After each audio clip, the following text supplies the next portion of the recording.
Ош шаардык Ички иштер башкармалыгынын өмөт бөлүмүнө Ош облустук ооруканасынан кабар келип, анда Ош шаарынын Шакиров көчөсүндө жайгашкан 5 кабаттуу 9-үйдүн чатырынан 2 кыз бой таштап жиберип, натыйжада бирөөсү окуя болгон жерде каза болуп, экинчиси оор абалда областтык ооруканага жеткирилгени тууралуу маалымат түшкөн. Бул маалыматты тактоо учурунда чындыгында эле бүгүн ушул саат түшкү 1 чамасында 2 кыз аталган көп кабаттуу үйдүн чатырына чыгып, ошол жерден өздөрүн таштап жибергендиги анык болду. Бул кыздар Ош шаарындагы Карл Маркс атындагы орто мектептин 7-классынын окуучулары, экөө тең 1 класста окушат. Алгачкы тергөөнүн маалыматына караганда, бул кыздар экөө тең сабактан 6 сааттык сабакты окуп, жакшы эле маанайда чыгышкан.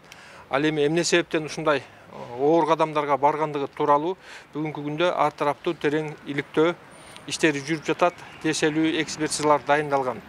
Учурда ошол жердин жашоочулары ушул маркумдун жана жарадар болгон кыздын жакын туугандары, классташтарын сурап, алардын мындай ишке баргандыгынын себептерин аныктоо боюнча иш-чаралар жүрүп жатат. Буга чейин Ош шаардык Ички иштер башкармалыгы ошол мектептин педагогикалык жамааты менен бир нече ирет түшүндүрүү иш-чараларын, профилактикалык иш-чараларын, анын ичинен ушул суицидке каршы дагы иш-чараларын жүргүзгөн, тилекке каршы ушундай окуянын болуп кеткендиги бардыгын кыргыз коомчулугун, албетте анын ичинен бизди дагы укук коргоо органдарын түшүлтөт жана кайгыртат. Эмнеге ушу жыл башынан бери бул канчанчы учур да? Мындан жыл башынан бери бул азыр 3-үчү учур болуп жатат.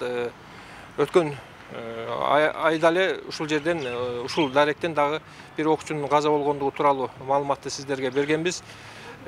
Негизинен бул багытта укук коргоо органдары, жалпы коомчулук, жада калса дин өкүлдөрү дагы биргелешип, бул багытта комплекстүү түшүндүрүү иш-чараларын жүргүзүү зарыл экендиги көрүнүп турат.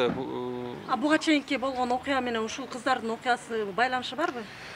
Так азыр айтууга мүмкүн эмес, анткени окуя болгонуна аз гана убакыт болду.